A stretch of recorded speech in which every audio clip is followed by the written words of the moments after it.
नमस्ते। आज ना हम एक बहुत पुरानी, बहुत ही उलझी हुई पहेली को सुलझाने की कोशिश करेंगे। एक ऐसी पहेली जो ये सवाल खड़ा करती है कि हमारी असली पहचान है क्या? हमारा शरीर या हमारा दिमाग? ये कहानी आपको सोचने पर मजबूर कर देगी। तो चलिए, इस गुत्थी को मिलकर सुलझाते हैं। और कहानी का सबसे बड़ा सवाल जो लगभग नामुमकिन सा लगता है वो ये है कि वो औरत अब किसकी पत्नी है। यही सवाल था जो बेताल ने राजा विक्रम के सामने रखा था। जरा उस औरत की हालत सोचकर देखिए।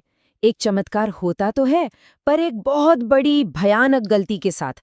उसके सामने दो लोग खड़े हैं और दोनों कह रहे हैं कि वो उसके पति हैं। एक का शरीर दोस्त का है, पर सिर पति का, और दूसरे का शरीर पति का है, पर सिर दोस्त का। अब बताइए, वो क्या करे?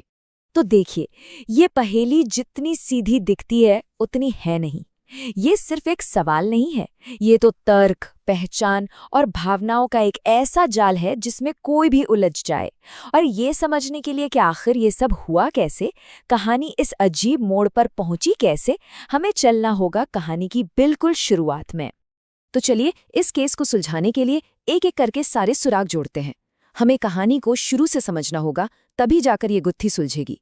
तो कहानी शुरू होती है धर्मपुर नाम के एक शहर से, और हमारे पास है तीन मुख्य किरदार जिनकी जिंदगी में एक ऐसा दिन आने वाला था जो सब कुछ हमेशा हमेशा के लिए बदल देगा।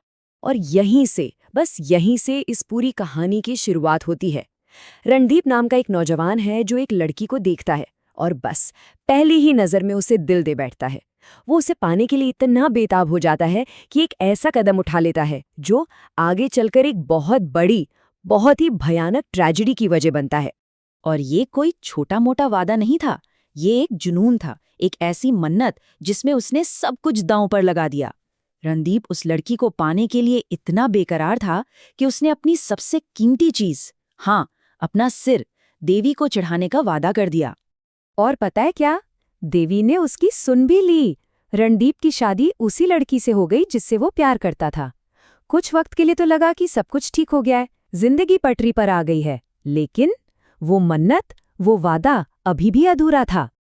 अब कहानी में एक बहुत ही तनाव भरा मोड़ आता है। कुछ टाइम बाद रणदीप, उसकी पत्नी और उसका दोस्त मोहन तीनों उसी मंदिर में वापस जाते हैं, उसी जगह जहां वो मन्नत मांगी गई थी। किस्मत देखिए, उन्हें खींचकर वापस वहीं ले आई। मंदिर को देखते ही रणदीप को अपना वो वादा याद आ गया। उसे पता था कि अब उस कर्ज को चुकाने का वक्त आ गया है, और वो अपना वचन पूरा करने के लिए अकेले ही मंदिर के अंदर चला गया और उसने अपना वादा निभाया। रणदीप ने सच में देवी के चरणों में अपना सिर चढ़ा दिया। यकीन करना मुश्किल है, पर उसने अपना वचन पूरा किया। अब जब काफी देर हो गई और रणदीप वापस नहीं आया तो उसका दोस्त मोहन परेशान हो गया। उसे चिंता होने लगी। वो उसे ढूंढने के लिए मंदिर के अंदर गया। उसे अंदाजा भी नहीं था कि अंदर कैसा भयानक मंजर उसका इंतजार कर रहा है। अपने दोस्त की लाश देखकर मोहन तो जैसे टूट ही गया, लेकिन उसका दुख फौरन एक गहरे डर में बदल गया। उसे लगा कि लोग उस पर शक करेंगे, सोचेंगे कि उसने अपने दोस्त को उसकी पत्नी के लिए मार डाला। उसे लगा कि कोई भी उसकी बात का यकीन नहीं करेगा, और इस झूठे इल्जाम के साथ जीने से उसने कुछ और ही सोच लिया। उसने भी वही किया, अपने दोस्त की तलवार उठाई और अपना सिर धड़ से अलग कर दिया। वफादारी और बदनामी के डर ने उसे भी मौत के मुंह में धकेल दिया। अब सोचिए, मंदिर के अंदर दो लाशें पड़ी हैं, दोनों बिना सिर के। अब कहानी का पूरा फोकस आता है पत्नी पर। जब न पति लौटा न उसका दोस्त, तो वो घबराकर मंदिर के अंदर गईं, और अंदर जो उसने देखा, उसने तो उसकी पूरी दुनिया ही खत्म कर दी।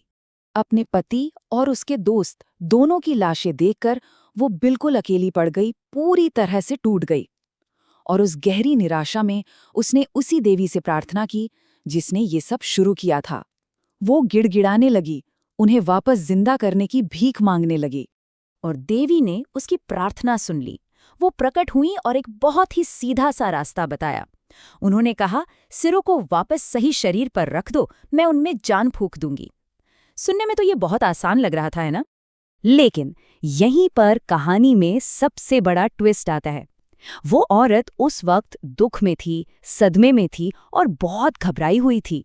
और बस उसी घबराहट में उससे एक बहुत बहुत बड़ी गलती हो गई। उसने जल्दबाजी में सिरों की अदला बदली कर दी।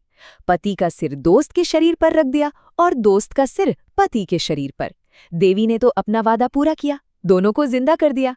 और बस यहीं से हम वापस घूमकर अपनी पहली वाली पहेली पर आ जाते हैं। तो यही थी वो पहेली जो बेताल ने राजा विक्रम के सामने रखी थी। एक ऐसा सवाल जिसका कोई सीधा साधा जवाब था ही नहीं। अब राजा को अपनी सूझबूझ से इस नामुमकिन सी सिचुएशन को सुलझाना था। तो इस पहेली को सुलझाने के लिए विक्रम ने एक बहुत गहरे सिद्धांत का इस्तेमाल किया। देखिए, पुराने समय से ये माना जाता है कि इंसान की असली पहचान उसका शरीर नहीं बल्कि उसका सिर है। क्यों? क्योंकि हमारे सारे विचार, हमारी यादें, हमारी पर्सनालिटी, सब कुछ तो हमारे दिमाग में ही होता है जो सिर में है। शरीर तो बस एक ढांचा है। असली हम तो हमारे मन में, हमारी चेतना में बसते हैं। और बस इसी लॉजिक के आधार पर विक्रम ने अपना फैसला सुनाया। उन्होंने कहा, जिस शरीर पर पति का सिर है, असली पति वही है। बिल्कुल साफ और तर्क से भरा जवाब। तो मतलब साफ है, किसी भी इंसान की पहचान उसकी दिमाग से होती है, उसके हाथ पैर से नहीं। शरीर एक गाड़ी की तरह है और दिमाग उसे चलाने वाला ड्राइवर। विक्रम का फैसला इसी गहरी समझ पर टिका था। और ये कहानी ना हमें एक बहुत ही बड़े सवाल के साथ छोड़ जाती है। सोचकर देखिए, इस पूरी कहानी में भावनाओं में बहकर लिए गए फैसलों ने सिर्फ तबाही मचाई और आखिर में तर्क यानी लॉजिक ने आकर इंसाफ किया। तो सवाल ये उठता है कि जब हमारे दिल और दिमाग के बीच लड़ाई हो तो हमें किसकी सुननी चाहिए, भावना की या तर्क की? इसका जवाब शायद हर किसी के लिए हर सिचुएशन में अलग होगा।